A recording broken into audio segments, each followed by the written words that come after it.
மாதமும் நாம் பிரவேசிக்கும் பொழுது கர்த்தருடைய கிருபையினால தான் பிரவேசிக்கிறோம். அப்போ அந்த ஒவ்வொரு மாதத்திலும் ஆண்டவர் உணர்த்துக்கிற ஒவ்வொரு வார்த்தையை நம்ம தியானம் பண்ணுறோம். அப்படி தானே? கடந்த மாதத்தில் தேவனால் பிறப்பதெல்லாம் உலகத்தை ஜெயிக்கும், நம்முடைய விசுவாசமே இந்த உலகத்தை ஜெயிக்கிற ஜெயம். எத்தனை பேருக்கு உண்மையாகவே அது ஆசீர்வாதமாக இருந்தது? ஆமாம். அந்த விசுவாசத்தை குறித்து பேசும்பொழுதெல்லாம் உண்மையாகவே அது எனக்கு பலனாய் இருந்தது. உண்மையாகவே அது எனக்கு ஒரு ஆற்றலை கொடுத்தது. ஆகவே இந்த புதிய மாதத்தில் எந்த வார்த்தையை சொல்லட்டும்னு சொல்லி யோசித்து கொண்டிருந்த போது தேவ சமூகத்தில் என் சிந்தையை செலுத்தி கொண்டிருக்கும் போது கடவுள் உணர்த்தின ஒரு வேத வசனம் தான் நான் 1ஆம் தேதி பகிர்ந்து கொண்டேன். வாசிப்போம். அதற்கு ஏலி, 1 சாமுவேல் புஸ்தகம் 1ஆம் அதிகாரம் 17வது வசனம் வாசிமா. அதற்கு ஏலி சமாதானத்துடனே போ, நீ இஸ்ரவேலின் தேவனிடத்தில் கேட்ட உன் விண்ணப்பத்தின்படி அவர் உனக்கு கட்டளையிடுவாராக என்றார். இது ஒரு அருமையான வார்த்தை. இங்கே கவனிங்க, ஊழியக்காரனாகிய ஏலி என்கிற பிரதான ஆசாரியன் மூலமாக அன்னாளுக்கு சொல்லப்படுகிற ஒரு வார்த்தை, சமாதானத்தோட போ, நீ இஸ்ரவேலின் தேவனிடத்தில் கேட்ட உன் விண்ணப்பத்தின்படி அவர் உனக்கு கட்டளையிடுவாராக. இஸ்ரவேலின் தேவன் நீ கேட்டதையெல்லாம் உனக்கு தருவாராக என்று சொல்லி இன்னொரு புதிய மொழிபெயர்ப்பில் சொல்லப்பட்டிருக்கிறது. இந்த வார்த்தை யாரால் யாருக்கு சொல்லப்பட்டது என்றால், கவனிங்க, சீலோவில் இருக்கிற தேவனுடைய ஆலயத்தில் பிரதான ஆசாரியனாய் இருக்கிற ஏலியின் மூலமாக வேதனையோடு கூட வந்திருக்கிற, மனக்லேசத்தோடு கூட வந்திருக்கிற ஒரு விசுவாசியாகிய அன்னாளுக்கு சொல்லப்பட்ட வார்த்தை தான் சமாதானத்தோடு போ. ஆமென். இந்த புதிய மாசத்தின் 5ஆம் தேதியில் வந்திருக்கிற தேவச்சனமே, கடந்த காலங்களிலே உங்கள் வாழ்க்கையில் ஏற்பட்ட பிரச்சனைகள் நிமித்தமாக, குறைவுகள் நிமித்தமாக, பொருளாதார கஷ்டங்கள் நிமித்தமாக, அல்லது தோல்விகளின் நிமித்தமாக, அவமானங்களின் நிமித்தமாக, சிலர் உங்களை புரிந்து கொள்ளாமல் போவதின் நிமித்தமாக உங்கள் வாழ்க்கையில சங்கடங்கள் உண்டாகி சமாதானம் இல்லாமல் ஒருவேளை நீங்கள் வந்திருந்தாலும், இந்த புதிய மாசத்திலே கர்த்தருடைய வார்த்தை ஏலியின் மூலமாய் வருகிறது, நீங்கள் சமாதானத்தோடு கூட போங்கள். நீங்க எதை உங்களை படைச்ச தேவன் கிட்ட கேட்டுக்கொண்டு இருக்கிறீர்களோ நிச்சயமா அதை அவர் உங்களுக்கு கட்டளையிடுவார். ஆமென். அப்போ கவனிங்க, இந்த சம்பவத்தை குறித்து, பின்னணியை குறித்து நாம் பார்ப்போமானால், எப்பிராயிம் என்கிற ஒரு மலை தேசத்தில் ஒரு குடும்பம் வசிக்கிறது. ஊட்டி மாதிரி ஒரு மலை தேசம்னு வச்சுங்களேன். ஊட்டி, மூணாறு, கொடைக்கானல் சொல்கிறேன் இல்லையா, அது மாதிரி அப்படி தான் அறிமுகப்படுத்துகிறது. எப்பிராயிம் என்கிற ஒரு மலை தேசத்தில் எல்கானா, அன்னாள், பெனினாள் என்கிற ஒரு குடும்பம். அந்த எல்கானா என்ற மனுஷனுக்கு 2 மனைவி. அந்த நாட்களில் அது அனுமதிக்கப்பட்டிருக்கிறது. இந்த நாளில் அப்படிலாம் கிடையாது. ஆனால் அந்த நாட்களிலேயே ஒருவனுக்கு ஒருத்தி என்று வாழ்ந்தவர் ஈசாக்கு, ரெபெக்காள். ஆகவேதான் ஜீசஸுக்கு அடையாளமாக ஈசாக்கை ஒப்பிட்டு பேசுவார்கள். அப்போ இந்த எல்கானாவுக்கு 2 மனைவிகள். ஒருத்தி பேர் அன்னாள், இன்னொருத்தி பெயர் பெனினாள். இந்த பெனினாளுக்கு குமாரர்கள் குமாரத்திகள் பிறந்து அவ பிள்ளை பெற்றவளாய் மாறி இருக்கிறாள். ஆனால் பல ஆண்டுகளாகியும் அன்னாளுக்கு குழந்தையே இல்லை. இந்த சூழ்நிலையில இந்த எல்கானா என்கிறவன் பெனினாள் பெற்ற பிள்ளைகளை விட அன்னாளை ரொம்ப அதிகமாக நேசிக்கிறான். இந்த குடும்பம் வருஷத்துக்கு ஒரு தரம் சீலோவில் தேவனுடைய ஆலயம் இருக்கிறது. அப்புறம் தான் சாலமோன் ஆட்சி செய்யும்போது தான் எருசலேமில் தேவாலயம் கட்டப்படுகிறது. ஆனால் அதுக்கு முன்னாடி என்ன சொல்லப்படுகிறது என்றால் சீலோவிலே அப்படின்னு சொல்லப்பட்டிருக்கிறது. அங்கே வருஷந்தோறும் தேவனுக்கு பண்டிகை செய்ய, பலி செலுத்த, பணிந்து கொள்ள குடும்பமாக வருவாங்களாம். அப்படி வருஷத்தில் வருஷந்தோறும் போய் தேவனுடைய ஆலயத்தில் தேவனை தொழுது கொண்டு பலி செலுத்துகிற அந்த நாள் வந்த பொழுது அவங்க வருவாங்க, பலி செலுத்துவாங்க, தங்கி இருப்பாங்க, புறப்பட்டு போவாங்க. இப்படி ஒரு நாள் நடக்கும் பொழுது அன்னாள் மிகுந்த துக்கமுடையவளாய், கவனிங்க, அவள் அழுது கொண்டே இருந்தாளாம். பைபிளில் படிக்கிறோம், அவங்க புருஷன் சமாதானப்படுத்துகிறார். அதாவது அன்னாலே ஏன் அழுகிறாய், ஏன் சாப்பிடாது இருக்கிறாய், ஏன் சஞ்சலப்படுகிறாய், 10 குமாரரை பார்க்கல நான் உனக்கு இவ்வளவு அன்புள்ள ஒரு கணவன் இருந்தும் அவளுக்கு சமாதானம் இல்லை. ஏன்னா குழந்தை பாக்கியம் இல்லை. இந்த குழந்தை பாக்கியம் இல்லைன்னா கூட பழகிறவங்க கூட நல்லா பழகிட்டு பின்னாடி போய் என்ன பண்ணுவாங்க, அது ஒரு மலடு. குறை சொல்லுவாங்களா, சொல்ல மாட்டாங்களா? இவளுக்குள்ள ஒரு வேதனை. ஆண்டவரே, மலடு என்கிற அந்த பட்டத்தை நீக்கி நான் ஒரு பிள்ளை தாட்சியாய் மாற வேண்டும். ஆகவே ஆண்டவரே எனக்கு உதவி செய்யணும் சொல்லி ஒரு தீர்மானம் எடுத்து அவள் துக்கத்திலேயே உட்கார்ந்து கொண்டு இருக்கல, எழும்பினால். எழும்பி தேவ ஆலயத்துக்கு போய் ஜெபம் பண்ண தொடங்கினாள். அப்படி ஜெபம் பண்ணும் பொழுது இதயத்தையே ஊற்றினாலாம். ரொம்ப துக்கம் வந்தால் நம்ம வாயெல்லாம் அதிகம் பேசாது. தாங்க முடியாத அதிர்ச்சி, தாங்க முடியாத துக்கம் வந்தால் நம்ம போய் படுத்துடுவோம். ஆமாங்களா இல்லையா? முடியாது. ஆனால் இவளுக்கு தாங்க முடியாத அந்த துக்கத்தில் தேவ சமூகத்தில் போய் அவள் வெகு நேரம் என்ன பண்ணுறாலாம், கண்ணீரையே ஜபமாய் கடவுளுக்கு செலுத்தி கொண்டிருக்கிறாள், இதயத்தை ஊற்றுகிறாள்.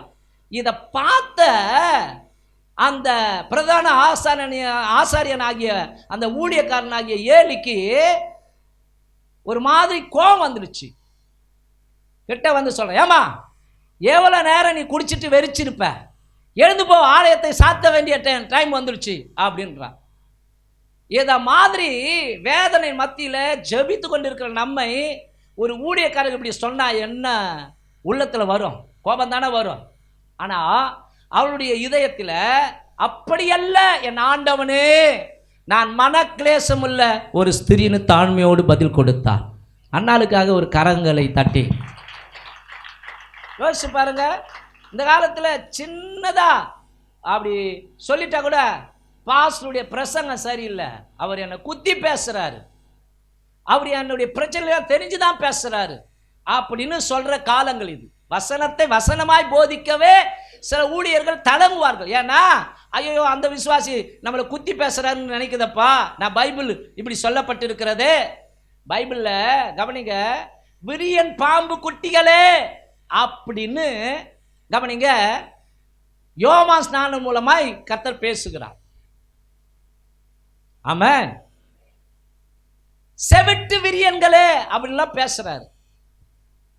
அப்போ கவனிங்க, அவ ஜெப மன்றத்தை இவர் தவறாய் புரிந்து கொள்றாரு. தவறாய் புரிந்து கொண்ட உடனே அவ சொல்றா, ஐயா நான் அப்படிப்பட்ட ஒரு பெண்மணி அல்ல, நான் மது குடிச்சிட்டு வந்து இங்க வெறித்து உட்கார்ந்து இருக்கல, நான் மனக்லேசம் உள்ள ஒரு ஸ்திரீ, என் துக்கத்தை எல்லாம் தேவனுடைய சமூகத்தில் ஊற்றி விட்டேன். ஆமென். அங்க ஏலி சமாளிக்கலாம் விரும்பல, தான் தவறை உணர ஆரம்பிச்சான். தன்னுடைய தவறை உணர ஆரம்பிச்சு கவனிங்க, பெருந்தன்மையோடு கூட அந்த மனுஷனுக்காக ஒரு கைத்தட்டலை நம்ம கொடுப்போம். ஏன்னா இப்ப சில ஊழியக்காரங்க சில குறையெல்லாம் சொன்னா, நீ எப்ப வந்தாலும் என்கிட்ட இருக்கிற, என்னை விட நீ பெரிய ஆளா, என்னையே கை நீட்டி பேசுறியா அப்படிலாம் சொல்லி சாபம் விட்டுருவாங்க. ஆமாவா இல்லையா? ஆமா. இப்பத்தி ஊழியக்காரங்களா அப்படி, என்ன பார்த்து அப்படி பேசுறியா நீ அப்படின்னு. ஆனா அவன் பெருந்தன்மையாய் தன் தவறை உள்ளத்திலே உடனே உணர்ந்து கொண்டு ஒரு வாக்கியம் சொல்லுகிறான், ஒரு ஆறுதலான வார்த்தையை சொல்லுகிறான், ஒரு நம்பிக்கையான வார்த்தையை சொல்லுகிறான். மகளே, சமாதானத்துடனே போ, நீ இஸ்ரவேலின் தேவனிடத்தில் கேட்ட உன் விண்ணப்பத்தின்படி அவர் உனக்கு கட்டளையிடுவாராக. ஆமென். இதாங்க நம்முடைய ஆண்டவர். மனுஷன் நினைவுகள் வேறு, தேவனுடைய நினைவுகள் வேறு.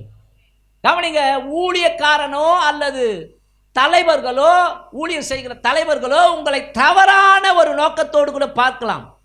இவங்க சரியில்லை, ஆவிக்குரிய ஜீவியத்தில் இவங்க ஜபம் சரியில்லை அப்படின்னு பார்க்கலாம். ஆனா உங்களை அறிந்த ஒருவர் உண்டு என்றால் அது தேவனாகிய கர்த்தர் மாத்திரமே. அல்லேலூயா. ஆகவேதான் மனுஷன் பார்க்கிற மாதிரி என்ன ஒண்ணு பார்க்கல. மனுஷன் பார்வையெல்லாம் இவளை கல்லை எடுத்து கொல்லணும், கல்லால் அடிச்சு கொல்லணும், கல்லால் அடிச்சு கொல்லணும்னு பார்த்தாங்க. ஆனா தேவனுடைய பார்வையோ போ, இனி பாவம் செய்யாதே, அப்படித்தானே சொன்னாரு. அப்ப அன்பானவர்ல, மனுஷனோ முகத்தை பார்க்கிறான், கர்த்தரோ உங்கள் இருதயத்தை பார்க்கிறார். ஆகவே இந்த காலை நேரத்தில் இந்த ஏலியின் மூலமாய் கர்த்தர் சொன்ன வார்த்தையில 2 காரியங்களை அவர் சொல்லுகிறார். ஒன்று, இனி உனக்கு சமாதானம், சமாதானத்தோட போ. அப்படின்னா என்ன? இனி உனக்கு சமாதானம். வாழ்க்கையில இதுவரைக்கும் நீ அனுபவித்த அவமானத்தை இனி அடைய போவதில்லை. இனி நீ துக்கத்தை அனுபவிக்க போவதில்லை. இனி நீ மனவேதனையை அனுபவிக்க போவதில்லை. இந்த நாளிலிருந்து உனக்கு சமாதானம். அடுத்து சொல்லுகிறார், இனி உன் ஜெபங்களுக்கு பதில் வரும். விசுவாசிக்கிறவங்க கை தட்டி, நான் ஜெபிக்கிறேன், என் ஜெபத்துக்கு பதில் வரும். ஆமா, ஏன்னா வசனம் 18ல நீங்க படிச்சு பார்க்கும் பொழுது, அப்பொழுது அவள் உம்முடைய கண்களிலே, ஏமா அந்த வசனத்தை காட்டுங்க. அப்பொழுது அவள் உம்முடைய அடியாளுக்கு உம்முடைய கண்களிலே தயை கிடைக்க கடவது என்றால், பின்பு அந்த ஸ்திரீ புறப்பட்டு போய் போஜனம் செய்தால் அப்புறம் அவள் துக்கமுகமாய் இருக்கவில்லை. ஒரு ஊழியக்காரன் கிட்ட இருந்து ஒரு ஆறுதலான, நம்பிக்கையான, விசுவாசமான வார்த்தை வந்த பிற்பாடு அவள் பட்டினியாய் இருக்க விரும்பவில்லை. சாப்பிட்டால் பைபிள் சொல்கிறது அப்புறம் அவள் துக்கமுகமாய் இருக்கவில்லை. கர்த்தர் அவளை நினைத்தருளினார். அவளுடைய கர்ப்பத்திலே கர்த்தர் ஒரு கருவை உருவாக்கினார். அந்த கரு பூமியிலே மனுஷனாய் பிறந்தது. அவனுக்கு பெயர் சாமுவேல். சாமுவேல் வாழ்ந்த காலங்களிலே தேசம் ஒரு பெரிய எழுப்புதலை சந்தித்தது. தான் முதல் பெயர் சபா வரைக்கும் கவனிங்க, அவர் வேதாகமத்தை அநேகருக்கு கற்றுக் கொடுத்தாராம். அப்படின்னா எல்லாருக்கும் பைபிள் ஸ்டடி எடுத்தார். ஆராய்ச்சியாளர்கள் சொல்லுகிறார்கள். அப்போ அந்த சாமுவேல் காலத்தில் ஒரு பெரிய வசன எழுப்புதல் உண்டானது. அப்படிப்பட்ட ஒரு பிள்ளையை கடவுளுக்கு அந்த பெண்மணி கொடுத்தார்.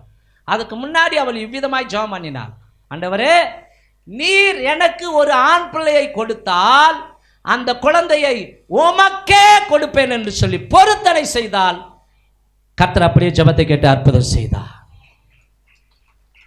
அந்த பொருத்தனையை நிறைவேற்றினார். உங்க வாழ்க்கையில கூட கடந்த காலங்களில் நீங்கள் ஏதாவது பொருத்தனை செய்து ஜெபம் பண்ணி இருப்பீர்களானால் நிச்சயமாய் அதை நிறைவேற்ற வேண்டும். ஹல்லேலூயா. புரியுதுங்களா? ஆகவே ஒரு பொருத்தனை உள்ள ஒரு ஜெபம் தேவனிடத்திலிருந்து அற்புதங்களை கொண்டு வந்தது. ஆகவே அவளுடைய வாழ்க்கையில அவள் பிற்பாடு துக்கமுகமாகவே இருக்கவில்லை. இந்த கால வேளையில இந்த புது மாசத்துல வந்திருக்கிற உங்களை பார்த்து தேவனுடைய உதவியோடு கூட நான் சொல்லுகிறேன், ஒருவேளை நீங்கள் உள்ளத்திலே சமாதானம் இல்லாமல் துக்கத்தோடும் வருத்தங்களோடும் வாழ்க்கையை நடத்தி கொண்டிருக்கலாம். எனக்கு தெரியாது, அது படைத்த இறைவனுக்கு தெரியும். ஆனால் கடவுளுடைய வார்த்தை சொல்லுகிறது, சமாதானத்தோடு கூட போ, உன் துக்கம் நீங்கி உன் வேதனை நீங்கி இந்த புதிய மாசத்தில் நீ சமாதானமாய் இருப்பாய். கவனிங்க, கடந்த 1ஆம் தேதி சொன்ன நம்முடைய தேவன் நம்முடைய குடும்பங்களிலே சமாதானம் இருப்பதற்கு அக்கறைப்படுகிற ஒரு தேவன். நம்முடைய ஆண்டவருக்கு ஒரு பெயர் உண்டு, அவர் சமாதானத்தின் பிரபு எனப்படுவார். படிக்கிறோமா இல்லையா? ஏசாயா புஸ்தகத்தில் நமக்கு ஒரு குமாரன், நமக்கு ஒரு பாலகன், கர்த்தத்துவம் அவர் தோளின் மேல் இருக்கும், அவர் நாமம் அதிசயம், ஆலோசனை கர்த்தா, வல்லமையுள்ள தேவன், நித்திய பிதா, சமாதானத்தின் பிரபு. பிரிவினைக்கு துன்பங்களுக்கு காரணம் சாத்தான். ஆனா ஒரு மனம் சமாதானத்தை உண்டு பண்ணுகிறவரோ ஆண்டவராகிய இயேசு கிறிஸ்து. அவர் இந்த பூமியில பிறக்கும் பொழுது பூமியிலே சமாதானம் உண்டாவதாக என்று சொல்லி தேவதூதர்கள் வாழ்த்தினார்கள். அது மாத்திரமல்ல, இயேசு கிறிஸ்து வாழ்ந்த நாட்களிலே தம்முடைய சீசர்களுக்கு கற்றுக் கொடுத்த ஒரு வார்த்தை, ஒரு வீட்டுக்குள்ளே போகும் பொழுது அந்த வீட்டிலே வாழ்த்துதலை சொல்லுங்கள், சமாதானத்தை கூறுங்கள். அந்த வீடு பாத்திரமா இருக்கும் பொழுது சொல்லப்படுகிற சமாதானம் அங்கே தங்கி இருக்கும் அப்படின்னு சொன்னார். அது மாத்திரமல்ல, சீசர்களோடு கூட அவர் பந்தி இருக்கும் பொழுது சொல்லுகிறார், இந்த உலகம் கொடுக்கிற சமாதானத்தை அல்ல, என்னுடைய சமாதானத்தையே உங்களுக்கு வைத்து விட்டு போகிறேன் அப்படின்னு சொன்னார். சிலுவையில் அவர் நம்மை கவனிங்க, சமாதானமுள்ள மனிதர்களாய் மாற்றும்படிக்குத்தான் பைபிள் சொல்கிறது. சமாதானம் நமக்கு உண்டாகும்படிக்கு, நமக்கு சமாதானத்தை உண்டு பண்ணும் ஆக்கினை அவர் மேல் வந்தது என்று சொல்லி ஏசாயா 53:5 சொல்லுகிறது. மாத்திரமல்ல, மரித்து 3ஆம் நாள் உயிரோடு கூட எழுந்த பிற்பாடு சொல்லுகிற வார்த்தை, உங்களுக்கு சமாதானம் உண்டாவதாக.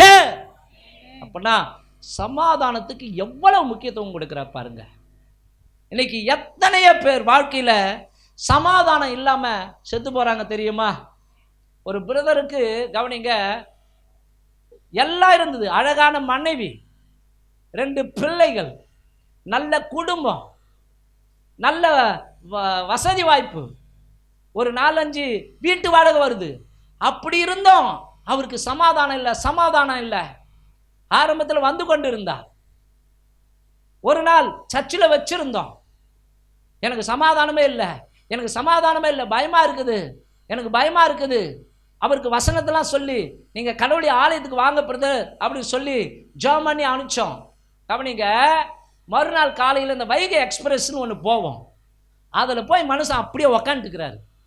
அப்படியே பீஸ் ஆகிப்போச்சு. அப்புறம் நாங்கள் சர்ச்சுக்கு ப்ரேயர் டைம் போகிறோம். ப்ரேயர் டைம் போன உடனே சில பாசஸ்லாம், அப்போ பக்கத்தில் சர்ச்சுக்கு பின்னாடியே ட்ராக்கு, என்ன அப்படின்னு கேட்கும்போது ஒரு பாஸ் சொல்கிறாரு, அந்த மனுஷன் போய் ட்ரெயினில் அப்படியே அந்த ட்ரெயின் வரும்போது அப்படியே உக்காந்துருந்தாரான். எல்லாரும் பார்த்தாங்க. பாருங்கள், அந்த பிசாசு, அந்த சிஸ்டர் சின்ன வயசு, எனக்கு நல்லா தெரியும். அவங்க வில்லியமத்தில் கூட அந்த சகோதரிக்கு ரிலேஷன்லாம் இருக்கிறாங்க. ஒரு வன்னியர் சமுதாயத்தை சேர்ந்த ஒரு மகள், காஞ்சிபுரம் சொந்த ஊர். அப்படிப்பட்ட அந்த குடும்பத்தில் ஒரு பிரச்சனையும் இல்லை. ஆனால் அந்த மனுஷனுக்கு சமாதானம் இல்லைன்னு போய் உக்காந்துட்டாருங்க. ஆமாம். ஆகவே தான் இந்த உலக சமாதானத்தை கொடுக்க முடியாது. இந்த உலகம் கவனிங்க, ஒரு மனுஷன் சமாதானம் இல்லைன்னா குடிடா போயிருந்து, சாராங்குடி, அல்லது 2 மணி நேரம் போய் தேட்டரில் சினிமா பாரு, அங்கே போய் என்ஜாய் பண்ணு, சிற்றின்பங்கள், களியாட்டுகள், கேளிக்கை விடுதிகள், இங்கே போய் பாரு, லைஃப் சரியாயிடும், ஒரு என்ஜாய் பண்ண, நல்லா பீஸ்ஃபுல்லாக இருக்கும். அது உலக சமாதானம், அது தற்காலிகம். ஆனால் நிரந்தரமான சமாதானத்தை கர்த்தர் மாத்திரமே கொடுக்க முடியும். ஆமாம். கடந்த காலங்களிலே, நான் ரட்சிக்கப்படாத நாட்களிலே கவனிங்க, ஒரு தயாரிப்பாளர் பெரிய பெரிய சினிமா படங்களை எடுப்பார். அவர் ஜி வெங்கடேஸ்வரன் சொல்லுவாங்க, ஜிவி பிலிம்ஸ் அப்படின்வாங்க. ஜிவி படம் பேரை சொன்னாலாம் கண்டுபிடிப்பீங்க. தளபதி அப்படின்லாம் படம் எடுத்திருக்கிறாரு. இன்னொருத்தர் சொன்னால் உங்களுக்கு தெரியும், டைரக்டர் மணிரத்னம் அப்படின்வாங்க. அவருடைய அண்ணன் பெயர் ஜி வெங்கடேஸ்வரம், பெரிய ஒரு கோடீஸ்வரர். அந்த நாட்களில் பயங்கரமான ஹை லெவல், அதாவது பயங்கரமான பட்ஜெட் உள்ள படம் எடுக்கிறவர் ஜிவின்னுவாங்க. ஏன் சொல்கிறேன்னா, அவருக்கு அவ்வளோ பணம் இருந்தும் தூக்கில் தொங்கினார். ஒரு நாள் தற்கொலை பண்ணி கொண்டார். காரணம் கேட்டால் அவருக்கு சமாதானம் இல்லை. இங்கே இருக்கிற எத்தனை பேருக்கு ஒரு நடிகையின் பெயர் தெரியுமா தெரியாது? ஒரு நடிகை இருந்தாங்க, சில்க் அப்படின்னு. அந்த சில்க் அவங்க சூசைட் பண்ணிக்கிறாங்க தெரியுமா? அந்த பெண்மணிக்கும் சமாதானம் இல்லை. நம்ம நினைக்கிறோம் நடிகர்களுக்கு என்ன வாழ்வு, நடிகைகளுக்கு அவங்களுக்கு என்னப்பா ஜாலி. நிறைய பேர் சமாதானம் இல்லாமல், நான் ஆரம்பத்தில் சொன்னேன் இல்லையா, நிறைய பேர் இந்த முஸ்லீம்க அணிகிற பர்தாவை போட்டுன்னு வந்து தெரியாமல் தொழுது கொண்டு போகிறாங்க, சமாதானம் இல்லாததுனால. பாவ ஃபீல்டில் இருக்கிறோம், அசிங்க பிடிச்ச ஒரு ஃபீல்டில் இருக்கிறோம். எனக்கு நிம்மதி தேவைன்னு எத்தனையோ பேர் கவனிங்க, மனம் திரும்பி அறிக்கையிட்டு கர்த்தராகிய இயேசு கிறிஸ்துவை ஆண்டவராக இரட்சகராக ஏற்றுக்கொண்டு ரகசியமாய் தொழுது கொண்டு இருக்கிறாங்களாம். கரங்களை தட்டி தேவனை மகிமைப்படுத்துவோமா? அப்போ எத்தனையோ பெரிய பெரிய பணக்காரர்கள், கோடீஸ்வரர்கள், பிரபலமானவர்கள், அவங்களுக்கு என்னப்பா வாட்ட, அவங்களுக்கு என்னப்பா எவ்வளோ பெரிய வீடு, அவங்களுக்கு என்னப்பான்னு நம்ம நினச்சிடுவோம். கவனிங்க, அத்தனை பேருக்குள்ளேயும் தெய்வீக சமாதானம் இல்லை. அவங்களுக்குள்ளதான் இருப்பது தற்காலிகமான உலகம் கொடுக்கிற சமாதானம். ஆனால் உனக்கு எனக்கு கர்த்தர் வாக்கு கொடுக்கிறார், உலகத்தின் சமாதானத்தை அல்ல, என்னுடைய சமாதானத்தையே நான் உங்களுக்கு வைத்து விட்டு போகிறேன். ஆமென். அப்போ கவனிங்க, யாருக்கு சமாதானம் இல்லை என்று சிந்தனை வருமானால், கேள்வி கேட்போமானால், துன்மார்க்கமாய் வாழ்பவர்களுக்கு சமாதானமே கிடைக்காது. துன்மார்க்கமாய் வாழ்றவன் குடி, கஞ்சா, கேளிக்கை, அங்கே போய் என்ஜாய் பண்ணுறது, இங்கே போய் என்ஜாய் பண்ணுறது, இப்படி தான். ஆனால் அவனுக்கு தெய்வீக சமாதானம் இருக்காது. எப்பொழுதும் ஒரு பயம். குடிக்கிறவனை கேட்டால் கை நடுங்குது, பயம் வருது. அது இல்லாமல் இருக்கிறது தான் குடிக்கிறேன்றான், கஞ்சா அடிக்கிறேன்றான். ஆகவே இந்த உலகத்தில் துன்மார்க்கமாய் ஜீவிக்கிறவர்களுக்கு சமாதானமே கிடைக்காது. பாவிகளுக்கு அந்த சமாதானம் கிடைக்காது. பண ஆசை உள்ளவர்களுக்கும் கர்த்தருடைய சமாதானம் கிடைக்காது. இந்த விக்கிரக ஆராதனை செய்பவர்களுக்கும் இந்த தெய்வீக சமாதானம் வராது. உலகத்தின் மேல் ஆசை உள்ளவர்களுக்கும் இந்த சமாதானம் இருக்காது. பிறர் மேல் கசப்புள்ளவர்களுக்கும் சமாதானம் கிடைக்காது. எத்தனை பேர் ஆமாங்க ரைட்டு தாங்க சொல்றது? கவனிங்க, கர்த்தராகிய இயேசு கிறிஸ்துவை தன்னுடைய வாழ்க்கையில சொந்த இரட்சகராக ஏற்றுக்கொண்டு பாவ மன்னிப்பின் நிச்சயத்தை பெற்றுக்கொண்டு உடன்படிக்கை செய்து ஞானஸ்நானம் எடுத்து பரிசுத்தாவின் அபிஷேகத்தை பெற்று கர்த்தருடைய வார்த்தையின்படி நடக்கும் பொழுது கர்த்தருடைய சமாதானமே அவனுடைய இருதயத்தில் வந்து தங்கும். ஆமென். அப்போ அன்பானவர்களே, ஏலியை பார்த்து அங்கே, அன்னாளை பார்த்து அங்கே ஏலி சொன்னார், சமாதானத்தோடு கூட போ. அப்படின்னா இப்படி மாத்தி சொல்றேன், இனி உனக்கு சமாதானம். இனி உனக்கு ஒரு கடந்த காலங்களில் 1995 அந்த ஜனவரி பிப்ரவரி அதுக்கு முந்தின வாழ்க்கையில் எனக்கு சமாதானமே கிடையாதுங்க. மரண பயம், என்னைக்கு சாவணும், திகில், இன்னைக்கு உயிர் போயிடுமோ, இன்னைக்கு உயிர் போயிடுமோ, இன்னைக்கு உயிர் போயிடுமோ. ஆனால் என்றைக்கு இயேசு கிறிஸ்துவை என் ஆண்டவராக இரட்சகராக ஏற்றுக்கொண்டேனோ, பாவத்திற்கென்று மனஸ்தாபப்பட்டு மனம் திரும்பி இயேசுவோடு கூட உடன்படிக்கை செய்து ஆலயத்துக்கு போனோனோ, அந்த நாளிலிருந்து என்னுடைய சமாதானத்தை யாராலும் திருட முடியவில்லை. ஆமா, பல கஷ்டங்கள் வந்தாலும் என் உள்ளத்தில் இருப்பது ஒரு தெய்வீக சமாதானம். கர்த்தரை எனக்கு முன்பாக வைத்திருக்கிறேன், அதனால் நான் அசைக்கப்படுவது இல்லை. அப்போ அன்பானவர்களே, பணம் கொடுக்குற சமாதானம் கிடையாது. சரி, எனக்கு பணம் இருந்தால் சமாதானம் வந்துடுமான்னு நினைக்கிறேன். இந்த வச்சுக்கோ 1000 கோடி, வச்சுக்க 1000 கோடி. ஆனால் குணப்படுத்த முடியாத வியாதி வந்துட்டா என்ன பண்ணுவ? ஒரு கேள்வி. 1000 கோடி வச்சுக்கமா, பெரிய அரண்மனை மாதிரி வீடு வச்சுக்கமா, ஆனால் குணப்படுத்த முடியாத ஒரு வியாதி வந்துச்சுன்னா என்ன பண்ணுவ? யோசிச்சு பாருங்க. வியாதி வந்தாலும் சமாதானம் போயிடும். ஆகவே தான் கர்த்தருடைய வார்த்தை சொல்லுகிறது, இயேசுவை ஏற்றுக்கொண்ட பிள்ளைகளுக்கு உன் அலங்கத்திற்குள்ளே சமாதானமும் உன் அரண்மனைக்குள்ளே சுகமும் இருக்கா. கவனிங்க, நம்முடைய வீடு சமாதானம் உள்ள வீடாக இருக்க வேண்டும். வீட்டில் உள்ள குடும்பத்தில் சமாதானம் இருக்க வேண்டும். உன் அலங்கத்திற்குள்ளே சமாதானம். சுத்தி காம்பவுண்டு கட்டி இருக்கிறோம் இல்லையா, அப்படி சொல்றாரு. உன் மதிலுக்குள்ள சமாதானம் இருக்கும், உன் அரண்மனைக்குள்ள சுகம் இருக்குன்னா உன் ஆத்மா சுகமாய் வாழ்ந்திருக்கும். பிரியமானவனே, பிரியமானவளே, உன் ஆத்மா வாழ்ந்திருக்கிறது போல எல்லாவற்றிலும் வாழ்ந்து, ஆமா, கண்டதே காட்சி, கொண்டதே கோலம், மனம் போல வாழ்க்கை, இஷ்டத்துக்கு போவ அப்படின்னா நீ தெய்வீக சமாதானத்தை அனுபவிக்க முடியாது. ஆகவே அன்பான தேவச்சனமே, இந்த கால வேளையில இனி உங்களுக்கு சமாதானம் உண்டாகும். விசுவாசிக்கிறவங்க ஆமேன்னு சொல்லுங்க. அப்பனா நான் சொல்ற சமாதானம் இந்த பணத்தினால வருகிற சமாதானம், இந்த விரும்பின ஒரு பொருள் 10 சவரம் வாங்கிட்டோம்பா, அது சமாதானம். அந்த சமாதானம் ஒரு வாரத்துக்கு அப்புறம் இருக்குமா? ஒரு மாதிரி வெறுமை வந்தது, என்னவோ தெரியலையே. அப்போ கொஞ்சம் மனசு நல்லா சந்தோஷமா 10 சவரம் நகையை பார்க்கும்போது இருந்துச்சு. ஆனால் இப்போ விரக்தியாக இருக்குதே. சரிங்களா, ஒரு 3 மணி நேரம் சினிமா பார்த்துட்டோம், அந்த நேரம் தான். அப்புறம் மறுபடியும் விரக்தி, மறுபடியும் வாழ்க்கையில் ஒரு வெறுப்பு, ஏன் தான் வாழ்கிறோமோ தெரியலையே, வாழ்க்கையில் ஒரு பிடிப்பே இல்லாமல் ஓடுறனே, வருதா இல்லையா? ஆனால் கர்த்தர் எந்த உள்ளத்திலே தங்கி இருக்கிறாரோ அந்த உள்ளத்தில் தெய்வீக சமாதானம் குடியிருக்கா. ஆமென். அப்போ அன்பானவர்களே, அங்க ஏலி சொன்ன சமாதானம் என்ன தெரியுமா? தெய்வீக சமாதானம். போ மகளே, இனி உனக்கு சமாதானம் உண்டாகும். இன்றைக்கு கவனிங்க, பரிசுத்த ஆவியானவர் நம்மை பார்த்து சொல்லுகிறார், என் பிள்ளைகளே நீங்கள் சமாதானமாய் இருப்பீர்கள். விசுவாசிக்கிறவங்க கையை தட்டி ஆமாப்பா, இந்த சமாதானத்துக்காக தான் ஏங்கி கொண்டிருக்கிறேன். எது நடந்தால், எது கிடைத்தால் தேவனுடைய சித்தத்தின்படி உங்கள் வாழ்க்கையில மகிழ்ச்சி உண்டாகுமோ அதை கர்த்தர் இந்த புதிய மாசத்திலே செய்வார். ஆமென். அப்போ இன்றைய தியானத்திற்கு ஒரு தலைப்பை கொடுக்க வேண்டும் என்றால், இனி உங்களுக்கு சமாதானம் உண்டாகும்.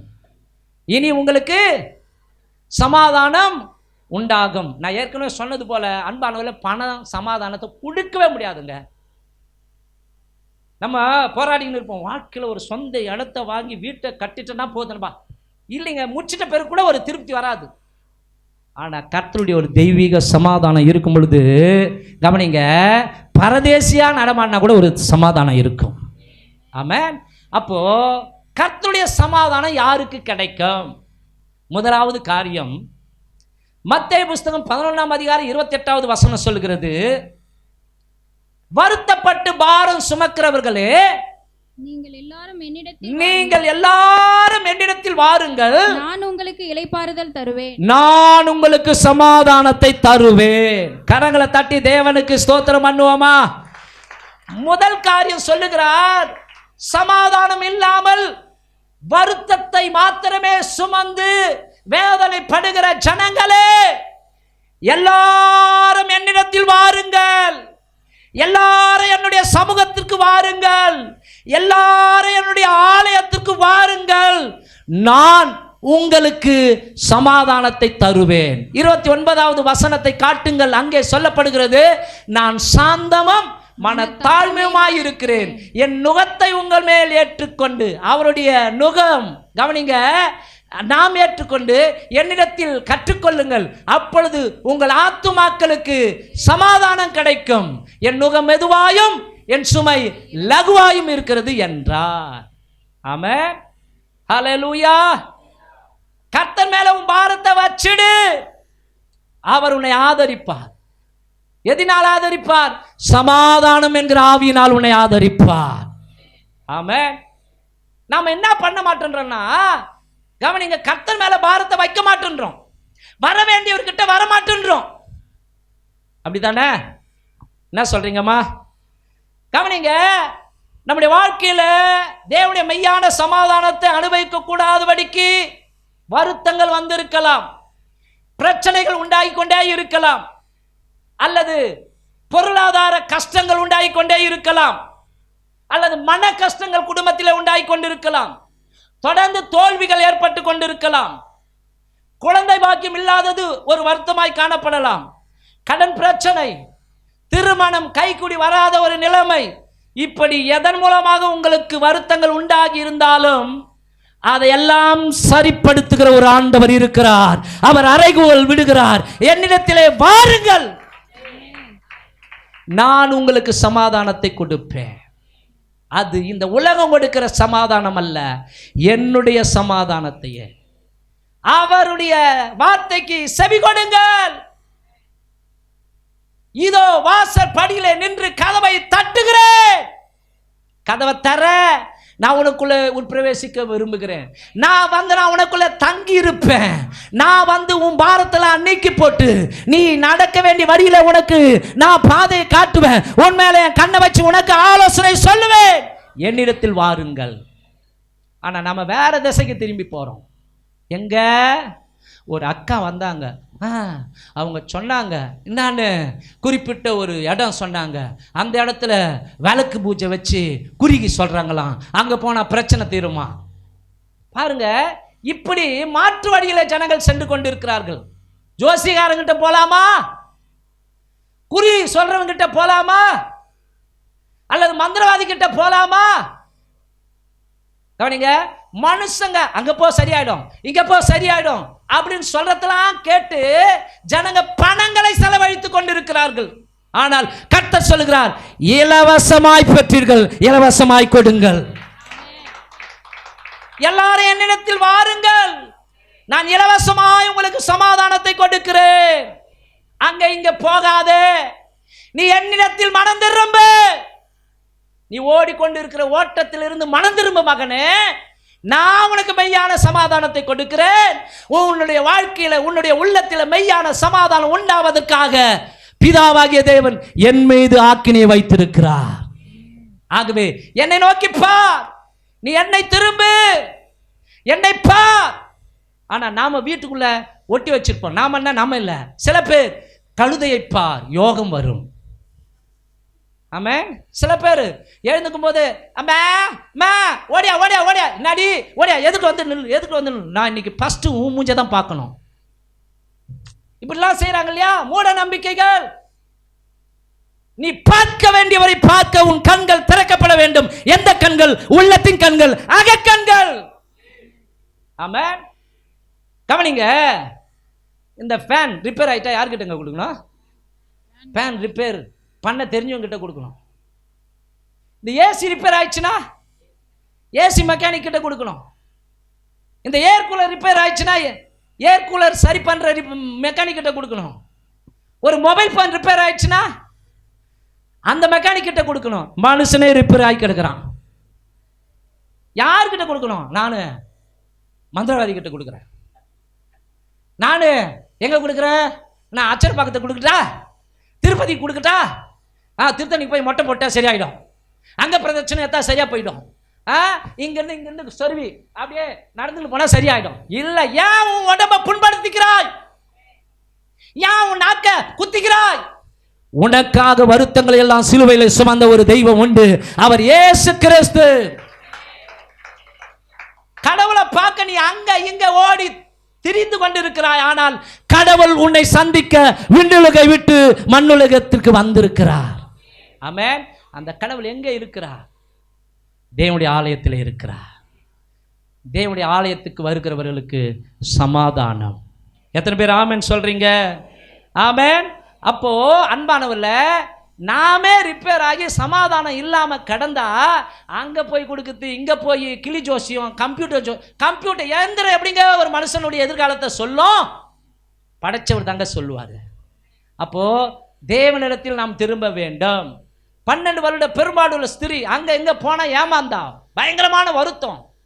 ஆனா ஒரு நாள் இயேசுவை குறித்து கேள்விப்பட்டு அவர் அண்டையில் போனால், ஆனா அவரை கவனிங்க பார்க்க முடியல. ஆனாலும் அந்த ஜன கூட்டத்துக்குள்ளே உட்புகுந்து இயேசு வஸ்திரத்தை தொட்டால் சொஸ்தமானால், அன்றைக்கு இயேசு சொன்ன வார்த்தை, ஸ்திரியே உன் விசுவாசம் உன்னை ரட்சித்தது, சமாதானத்தோடு கூட போ, உன் வேதனை நீங்கி சுகமாயிருப்பார். அப்போ அண்ணால் அவளுக்குள்ள எப்படி சமாதானத்தை பெற்றுக்கொண்டால், ஒரு தீர்மானத்தை எடுத்தால்.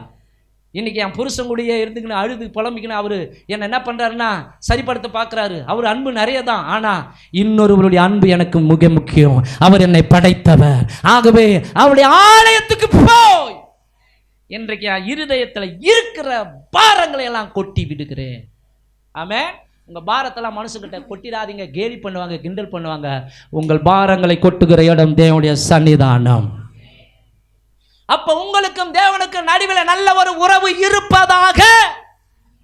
தேவனோடு கூட இருக்கிற உறவு முறிந்தால் குடும்பத்தில் குழப்பம் ஏற்படும், உள்ளத்தில் குழப்பம் ஏற்படும், வீட்டில் சமாதானம் இல்லாத ஒரு நிலைமை உண்டாகும்.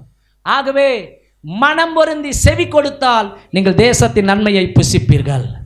ஒருவேளை சமாதானம் இல்லாமல் கடந்த 4 மாசங்களாக ஒரே குழப்பத்தோடு வாழ்க்கை ஓடிக்கொண்டிருக்கிறதையா என்றால், உங்கள் வாழ்க்கையை சரிப்படுத்துங்கள், திரும்ப வேண்டியவர்கிட்ட திரும்பி விடுங்கள். ஆமென். ஏசாயா புத்தகம் 56ஆம் அதிகாரம் 7வது வசனம் அங்கே படிக்கிறோம். அங்கே ஏசாயா இவ்விதமாய் சொல்லுகிறார். ஏசாயா 56:7, நான் என் பரிசுத்த பர்வதத்துக்கு கொண்டு வந்து என் ஜெப வீட்டிலே அவர்களை மகிழ பண்ணுவேன். என் ஜெப வீட்டிலே என் பிள்ளைகளை மகிழ பண்ணுவேன். அவர்களுடைய சர்வாங்க தகனங்களும் அவர்களுடைய பலிகளும் என் பலிபீடத்தின் மேல் அங்கீகரிக்கப்பட்டிருக்கும். என்னுடைய வீடு சகல ஜனங்களுக்கும் ஜெப வீடு எனப்படும். என் ஊழிய அனுபவத்தில் எத்தனை பேர் தற்கொலை செய்து கொள்ள இருந்த மக்களாம் இன்னைக்கு ரட்சிக்கப்பட்டு மெய்யான தேவனுடைய சமாதானத்தை பெற்று இன்றைக்கு கர்த்தருடைய ஊழியத்தை செய்து கொண்டிருக்கிற பிள்ளைகளாய் மாறி இருக்கிறதை நான் கண்கூடாய் பார்த்திருக்கிறேன். ஆமென். இந்த தேவன் சமாதானத்தை தருகிற தேவன். நீங்கள் என்னிடத்தில் திரும்புங்கள். இரண்டாவது காரியம், கர்த்தரை உறுதியாய் பற்றி கொள்ளுங்கள். ஏசாயா புஸ்தகம் 26ஆம் அதிகாரம் 3வது வசனம். உம்மை உறுதியாய் பற்றி கொண்ட மனதை உடையவன் உம்மையே நம்பி இருக்கிறபடியால் நீர் அவனை பூரண சமாதானத்துடன் காத்துக்கொள்வீர். விசுவாசிக்கிறவங்க மாத்திரம் கரங்களை தட்டி ஆமாப்பா. இங்க அடுத்து ஏசாயா சொல்றாரு, எந்தெந்த மனுஷெல்லாம் கர்த்தராகிய இயேசு கிறிஸ்துவை உறுதியாய், இந்த அனபாண்டு பார்த்துருக்கீங்களா? ஒட்டுறதுக்கு ஏதாவது ஒரு பொருள் மேலே ஒட்டுறதுக்கு அதை பிச்சு அப்படி ஊற்றும் போது கையில் பட்டுச்சுன்னா அப்படியே செதக்கூட அந்த தோலை பிச்சுக்கின்னு வரும். உறுதி கெட்டியாய் இங்கே சொல்றாரு, உம்மை உறுதியாய் பற்றி கொண்ட மனதை உடையவர்கள் உம்மையே நம்பி இருக்கிறபடியால். கவனிங்க, உன் மனசு யாரை நம்புது? யாரை நம்புது? அதான் கேள்வி. நீ கர்த்தரை நம்புகிறாயா அல்லது பாகாலை நம்புகிறாயா? ரெண்டு நினைவுகள். எந்த மட்டும் ரெண்டு நினைவுகளோடு கூட குந்தி நடந்து கொண்டு இருக்க போற? கர்த்தர் தெய்வனா கர்த்தர் உறுதியா பின்பற்று, பாகால் தெய்வனா போ பாகாலை பின்பற்று. அந்த நாட்களிலே எலியா கேட்டார். ஆகவே இங்கே ஏசாயா சொல்லுகிறார், உம்மை உறுதியாய் பற்றி கொண்ட மனதை உடையவன் உம்மையே நம்பி இருக்கிறபடினாலே நீர் அவனை பூரண சமாதானத்தோடு கூட. அப்போ நமக்கும் ஆண்டவருக்கும் இருக்கிற உறவுல உறுதியா இருக்கணும். உறவுல கவனிங்க, தண்ணியில் இறங்கி வாக்கு கொடுப்போம். இயேசு கிறிஸ்துவின் பாவங்களை சாபங்களை சிலுவையில சுமந்தார். நம்புறீங்களா? ஐயா நம்புறேன். இயேசு கிறிஸ்து சிலுவையிலே சிந்திய ரத்தத்தின் மூலமாய் உங்கள் பாவங்கள் கழுவப்பட்டாச்சா? அந்த நிச்சயம் வந்தாச்சா? வந்தாச்சு. இயேசுவோடு கூட உடன்படிக்கை செய்து ஞானஸ்நானம் எடுக்கிற பிள்ளையாகி நீங்க கடைசி வரைக்கும் இயேசுக்காக சாட்சியா வாழுங்களா? வாழுவேன். தொடர்ந்து திருச்சபையில் நடக்கிற சத்தியங்கள், ஆராதனைகள், ஜபங்களில் தவறாம பங்கு கொண்டு கர்த்தரை அறிகிற அறிவில் வளருவீங்களா? வளருவேன். சாட்சியா இருப்பீங்களா? ஆமா. இப்படிலாம் சாட்சியை கொடுத்துட்டு அடுத்த வாரமே என்ன பண்ணுவாங்க? உலகத்துக்குள்ள நுழைஞ்சிடுவாங்க. யோசிச்சு பாருங்க. உறுதியாய் இருக்க வேண்டும், பின்வாங்கி போகக்கூடாது. ஒருவன் பின்வாங்கி போவானால் அவன் மேல் என் ஆத்துமா பிரியமாயிராது என்று கர்த்தர் ஒரு வார்த்தையை வேதத்திலே சொல்லி வைத்திருக்கிறார். அப்போ தேவனுக்கும் உங்களுக்கும் இருக்கிற உறவு எப்படி இருக்கிறது? நீங்க ஸ்ட்ராங்கா இருக்கிறீங்களா? பைபிளை படிக்கிறோம், விசுவாசத்திலே உறுதியாயிருங்கள், ஜபத்திலே உறுதியாயிருங்கள், தேவன் மேல் வைத்த நம்பிக்கையை அந்த நம்பிக்கையை அறிக்கை செய்வதிலே உறுதியாயிருங்கள். ஒரு நாளும் பின்வாங்கி போகாதிருங்க. பரிசுத்தமாய் வாழ்றீங்களா? பரிசுத்தமா வாழ்ந்து கொண்டிருக்கிறீங்களா? அந்த பரிசுத்தமான வாழ்க்கையில உறுதியாயிருங்க. அந்நிய தேசத்துல யோசேப்பு உறுதியாயிருந்தான் தேவனோடு கூட. அந்நிய தேசத்துல தானியேல் தேவனோடு கூட உறுதியாயிருந்தார். சாத்ராக், மேஷாக், ஆபேத் நேகோ தேவனோடு கூட உறுதியாயிருந்தாங்க. கர்த்தர் அவர்களோடு கூட இருந்தார். எல்லா தீமைக்கும் பொல்லாப்புக்கும் கர்த்தர் அவர்களை விடுவித்து காப்பாற்றினார். அந்நிய தேசத்திலே கூட அவர்களுடைய சமாதானம் எடுக்கப்பட முடியவில்லை. காரணம், கர்த்தர் அவர்களோடு கூட இருந்தார். அவர்களுக்கு தெய்வீக சமாதானத்தை கொடுத்திருந்தார். ஆமென். இந்த காலை நேரத்தில் அன்பான தேவ ஜனங்களே, கர்த்தருக்கு கீழ்ப்படுகிற விஷயத்தில் உறுதியாக இருக்கிறீங்களா? கர்த்தருக்கு கொடுக்கிற காரியங்களில் உறுதியா இருக்கிறீங்களா? யோசிச்சு பாருங்க. என்ன சொல்ல வரேன்னா, நமக்கும் ஆண்டவருக்கும் இடையில அந்த உறவு உறுதியா இருக்குதா? அல்லது விழுந்து எழுந்து விழுந்து எழுந்து விழுந்து எழுந்து இப்படி இருந்தா உடனே மாத்திங்க. இயேசுவை இன்று முதல் என்னை அர்ப்பணிக்கிறேன். அந்நிய தேசத்தில் தானியேல் கொண்டு போகப்பட்டான். அங்கே ஒரு உறுதிமொழியை கர்த்தருக்கு கொடுத்தான். ஆண்டவரே, இந்த ராஜா சாப்பிடுகிற ஆகாரத்தினாலும் ராஜாவின் உச்சிதமான பதார்த்தங்களினாலும் ராஜாவின் அந்த திராட்சை ரசத்தினாலும் என்னுடைய சரீரத்தை ஒரு நாள் நான் தீட்டுப்படுத்த மாட்டேன் என்று சொல்லி உதட்டில் அல்ல உள்ளத்திலே உறுதி எடுத்தான். ஆகவே பைபிள் சொல்கிறது, தானியேலின் காரியம் அந்நிய தேசத்திலே ஜெயமாயிருந்தது. ராஜாவை பார்த்து மிரண்டு போயிட்டாரு. தானியேலே, நீ ஆராதிக்கிற தெய்வம் மெய்யான தெய்வம், கர்த்தர் உங்கூட இருக்கிறார். அந்த தானியேலுக்கு விரோதமாய் தந்திரம் பண்ணாங்க, சூழ்ச்சி போட்டாங்க.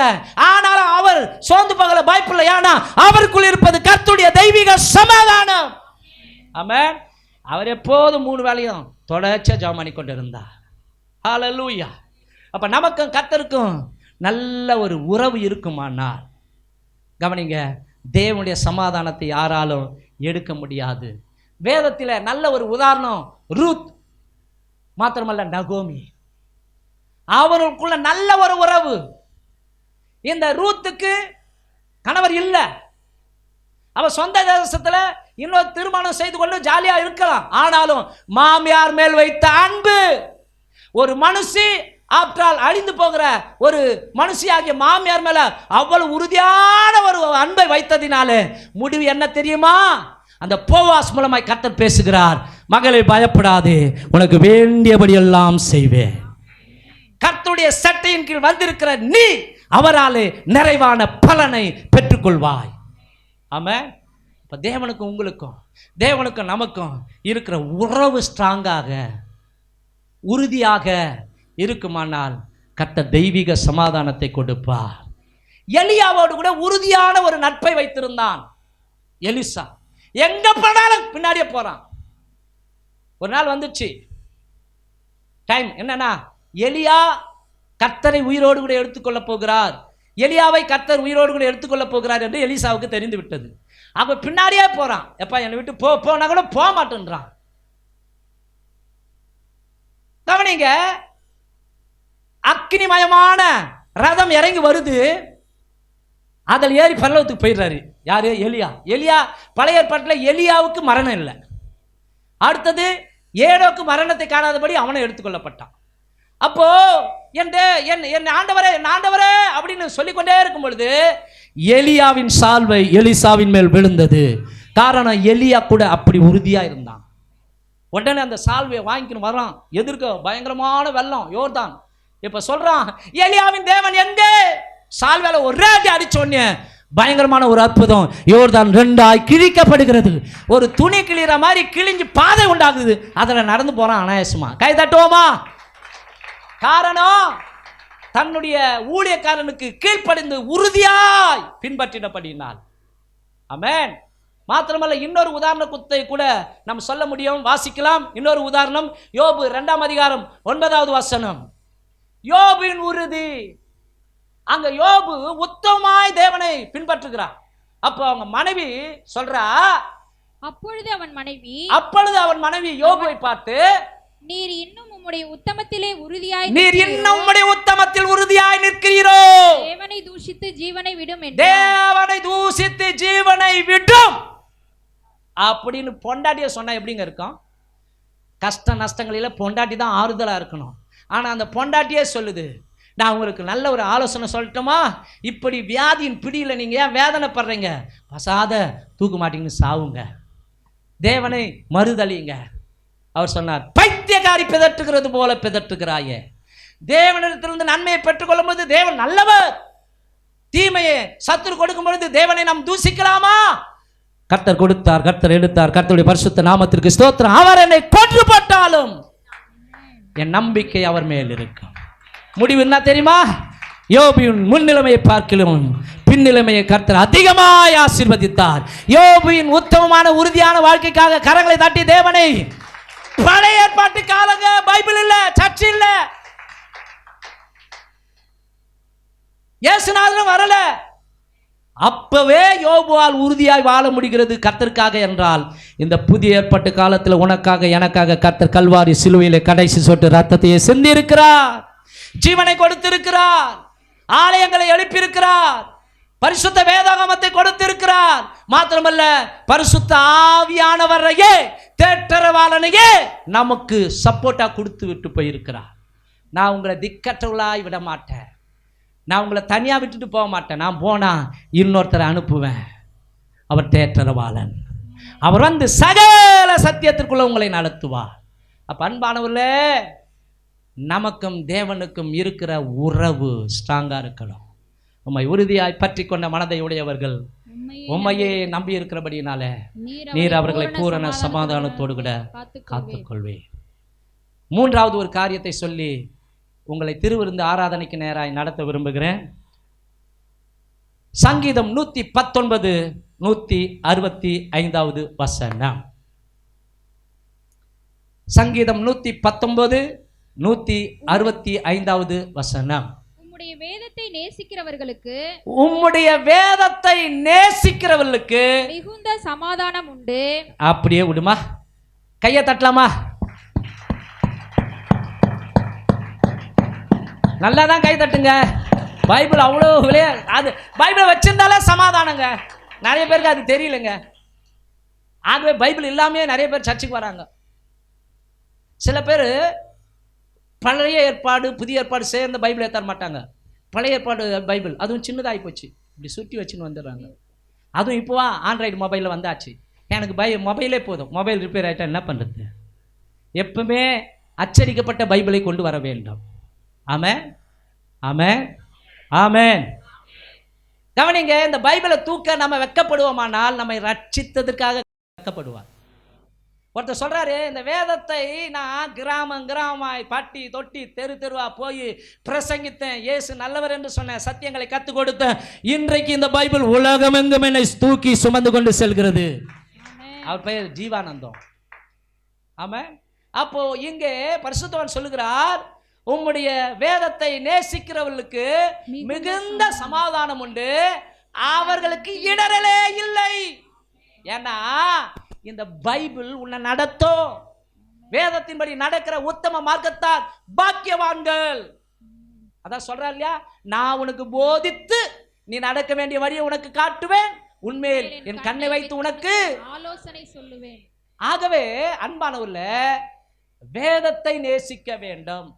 இந்த வேதம் நம்முடைய கரங்களிலே கிடைப்பதற்கு எத்தனை மிஷனரிமார்கள், எத்தனை பரிசுத்தவான்கள் ரத்த சாட்சியாக மதித்திருக்கிறார்கள் தெரியுமா? யோசிச்சு பாருங்களேன். உண்மைங்க இது. இப்போதான் பைபிள், அப்போல்லாம் பைபிள் யார்கிட்ட இருக்குமா? கவனிங்க, பாதிரியார்கள் மாத்திரம், அவங்க கையில் மாத்திரம்தான் இருக்குமா. இந்த பிரசங்கம் பண்ணுறாங்களே அவங்க கிட்ட தான் இருக்குமா, மற்றவங்க கிட்ட பைபிளே கிடையாது. ஆனால் இந்த புரட்சியை, இந்த விசுவாசத்தை உலகத்துக்கு அறிமுகப்படுத்தினவர் மார்ட்டின் லூதர். அவர் தான் சொன்னார், விசுவாசிக்கிறவனுக்கு எல்லாம் கூடும், விசுவாசத்தினாலே நீதிமான் பிழைப்பான். ஒரு விசுவாசி பாஸ்ட் மூலமாக வந்து தேவனோடு கூட உறவாடக்கூடாது, ஸ்ட்ரெயிட்டாகவே உறவாடலாம். ஒரு விசுவாசி பாஸ்ட் கிட்ட போய் பாவ மன்னிப்பெல்லாம் பெற்றுக்கொள்ள வேண்டிய அவசியம் இல்லை. நீ முழங்கால் படியிட்டு இயேசுவே என் பாவங்களை மன்னியும் என்று சொன்னால் அவருடைய விலையேறப்பெற்ற ரத்தம் உன் பாவங்களை கழுவும். இதை கற்றுக் கொடுத்தவர், இந்த பைபிள்லாம் எல்லார் கைக்கும் கிடைக்கும்படிக்கு முதல் ஒரு சுழியை போட்டவர் யாருன்னா அது மார்ட்டின் லூதர். கரங்களை தட்டுவோமா அவருக்காக. ஆகவே அன்பானவர்களே, இந்த பைபிள் விலையேறப்பெற்ற பொக்கிஷம். சரிங்களா? அநேக ஞானிகள், அநேக புலவர்கள், கவனிங்க, இந்த நிறைய இன்னைக்கு கூட நிறைய அரசியல் தலைவர் இருக்கிறாங்க இல்லையா, அவங்க வீட்டில் எல்லார் வீட்லையும் பைபிள் இருக்குதுங்க. பைபிள் இருந்து தான் அநேக உதாரணங்களை எடுத்து அவங்க என்ன பண்ணுறாங்க, அவங்க பேசுகிறாங்க. ஆகவே இந்த பைபிள் ரவுடியை கூட நல்லவனாய் மாற்றும், ஒரு குடிகாரனை மாற்றும். ஆமாம், ஒரு போலீஸ்காரனால, ஏன் ஒரு பிரதம மந்திரியால மாற்ற முடியாத ஒரு மனுஷனை இந்த வேதம் மாற்றும். ஏனென்றால் பைபிள் சொல்கிறது, உலகத்திலே வந்து எந்த மனுஷன் பிரகாசிப்பிக்க செய்கிற மெய்யான ஒளியே இந்த பைபிள் தான். இந்த பைபிள் யாரு? இயேசு கிறிஸ்து. ஆதியிலே வார்த்தை இருந்தது, அந்த வார்த்தை தேவனிடத்தில் இருந்தது, அந்த வார்த்தை தேவனாய் இருந்தது. ஆகவே அந்த வார்த்தையை நேசிக்கிற பிள்ளைகளுக்கு மிகுந்த சமாதானம் உண்டு, அவர்களுக்கு இடரல் என்பதே இல்லை. சங்கீதம் 19:7 சொல்லுகிறது, கர்த்தருடைய வேதம் குறைவற்றதும் ஆத்துமாவை உயிர்ப்பிக்கிறதுமாய் இருக்கிறது, கர்த்தருடைய சாட்சி சத்தியமும் பேதையை ஞானியாய் மாற்றுகிறதுமாய் இருக்கிறது. ஆமென். கொஞ்சம் கவனிங்க, இந்த உலகத்தில் தேவையில்லாத வைரஸ்கள் நம்மை தாக்கக்கூடாது என்பதற்காக பாதுகாப்பு கவசம் போடுறோம். ஆமாவா இல்லையா? கடந்த காலங்களிலே ஒரு கொடிய வைரஸ் வந்தது, அதுக்கு பேர் என்னது? கொரோனா. அந்த கொரோனா வைரஸ் தாக்காதபடி இருப்பதற்கு சில பேர் கவனிங்க, அந்த முகக்கவசம் போட்டு அதுக்கு மேலே கச்சிப்பை கட்டி அதுக்கு மேலே ஹெல்மெட்டெல்லாம் போட்டுன்னு வண்டி ஓட்டினாங்க, பார்த்துருக்குறேன். எனக்கு ஒரு பிரதர் கவனிங்க ஃபுல் பாதுகாப்பு கவசம் கொடுத்தார். அது மாதிரி ஒரு உடையை போட்டுக்கொண்டு தான் கொரோனா வார்டுக்குள்ளே நம்முடைய முதல்வர் மு.க. ஸ்டாலின் அவர்கள் உள்ளே போய் எல்லாரையும் விசாரிச்சுட்டு வந்தார். அதுக்கு ஒரு தைரியம் தேவை. ஆமாவா இல்லையா? அப்போ நம்முடைய தலையை பாதுகாப்பதற்கு ஹெல்மெட்டை போடுறோம்.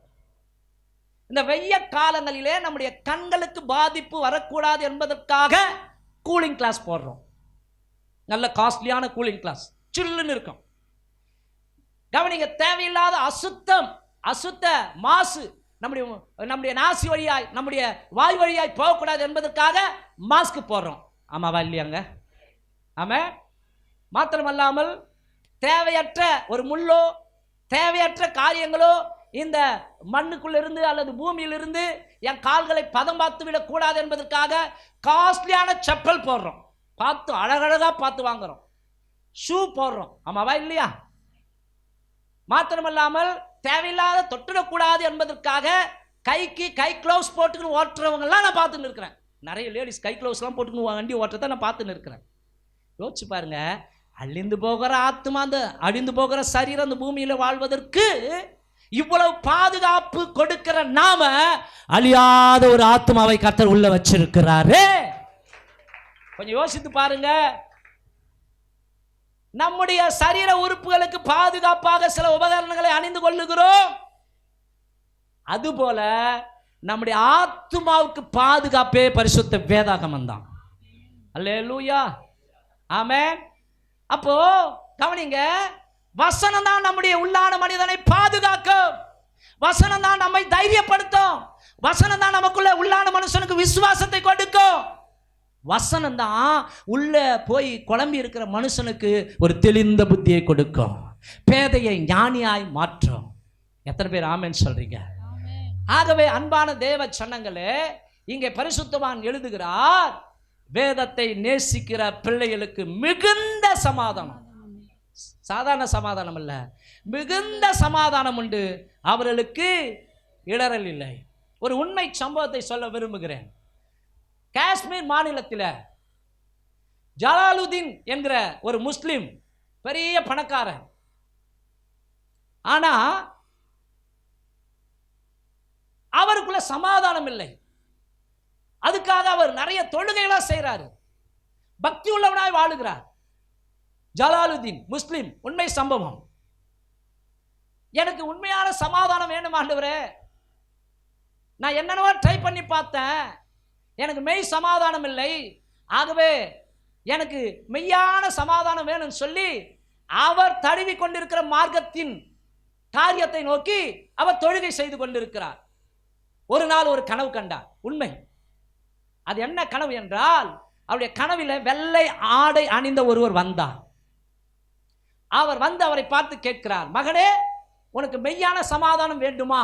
இவர் அந்த வெள்ளை ஆடை அணிந்த அந்த உருவத்தோடு கூட பேசுகிறார். ஆம், எனக்கு மெய்யான சமாதானம் வேண்டும். அப்படி என்றால் பரிசுத்த எழுத்துக்களை வாசி. இவர் கேட்கிறார், அந்த பரிசுத்த எழுத்துக்கள் எங்கே கிடைக்கும்? அப்போ அந்த வெள்ளை உருவத்தோடு கூட வந்த அந்த ஒருவர் என்று சொல்லப்படுகிற ஆண்டவர் அவருக்கு சொல்லுகிறார், கவனிங்க, நம்பர் 3 பிஷப் ராக்கி தெரு, பைசாபேட் சாலை, அங்கே இயங்கி கொண்டிருக்கிற இந்திய இல்லந்தோறும் நற்செய்திக்கு கடிதம் போடு. அந்த இந்திய இல்லந்தோறும் நற்செய்தியில் நாங்கள் ஊழியம் செஞ்சோம். உலகமெங்கும் இருக்குது இந்திய இல்லந்தோறும் நற்செய்தி. நான் சொல்றது புரியுங்க இல்லையா? கனவுல வந்து கவனிங்க, இந்திய இல்லந்தோறும் நற்செய்தி, பைசாபேட் சாலை நம்பர் 3 பிஷப் ராக்கி தெருவில் வசிக்கிற அந்த அலுவலகத்துக்கு ஒரு கடிதம் அனுப்பு, அங்கே இருந்து உனக்கு பைபிள் வரும். இவர் ஒரு லெட்டரை எடுத்துட்டார். இது மாதிரி எனக்கு சொப்பனை வந்தது. இந்த மாதிரி ஒரு அட்ரஸ் இருக்குதோ இல்லையோ தெரியல, ஆனால் இப்படி ஒரு மனிதர் எனக்கு வந்து சொன்னார். லெட்டரை போட்டார், அவருக்கு ஒரு பார்சல் வந்தது, பைபிள். படிச்சாரு, சமாதானத்தை பெற்றுக்கொண்டாரு, ரட்சிக்கப்பட்டாரு, ஊழியக்காரனாய் மாறினார். கரங்களை தட்டி தேவனுக்கு மகிமை செலுத்துவோமா? ஹல்லேலூயா! தம்மை நேசிக்கிற பிள்ளைகளுக்கு கர்த்தர் சமாதானத்தை கொடுக்கிற தெய்வமாய் இருக்கிறார். ஆமென். கடைசியா ஒரு வசனத்தை வாசித்து நான் முடிக்க விரும்புகிறேன். சங்கீதம் 119 அதிகாரம் 72வது வசனம். அநேகமாயிரம் பொன் வெள்ளியை பார்க்கிலும் நீ விளம்பின வேதமே எனக்கு நல்லம். நாத்திகம் எத்தான்ட்டோமா, அது கூட முக்கியத்துவம் கொடுத்துலாம் எத்தாந்துருக்க மாட்டோம். ஏதோ சர்ச்சுக்கு அப்புறம் பைபிளை கொண்டு போகலாம், அவ்வளோதான். முடிஞ்சு போய் தூக்கி போட்டோமா, அவ்வளோதான். அத்தாட எப்போ எடுப்போம்? அடுத்த மாதம் திருவிருந்த ஆராதனைக்கு பைபிள் எடுப்போம். அப்படியா? சில பேர் அதில் தான் ரூபா நோட்டை வைக்கிறது. ஏன்னா அதிர்ஷ்டம் அடிக்கும். பைபிள் அதிர்ஷ்ட புக்கா? உன்னை நல்வழியில் நடத்துகிற புஸ்தகம். கவனிங்க, ஒரு அம்மா ரொம்ப நாளாக ஒரு சீப்பை தேடிச்சான். சீப்பு கிடைக்கலையாம். இப்படி போகும்போது ஒரு நாள் ஞாயிற்றுக்கிழமை அதனுடைய பைபிளை எடுத்துக்கிட்டு போகிறதுக்கு சர்ச்சுக்கு போச்சான். அப்படி பைபிளை எடுக்கும்போது அதுக்குள்ளேருந்து சீப்பு விழுந்துதான். சீப்பை எடுத்துக்கிட்டே புள்ளைய குடிச்சான். நான் ரொம்ப நாளாக தேடிக்கணும் நம்பர் அந்த சீப்பு பைபிளை வச்சுட்டா. எதுக்கு யூஸ் பண்ணுறாங்க பாருங்க? பர்ஸானா? சீப்பு வைக்கிற பர்ஸா பைபிள்? யோசிச்சு பாருங்களேன்.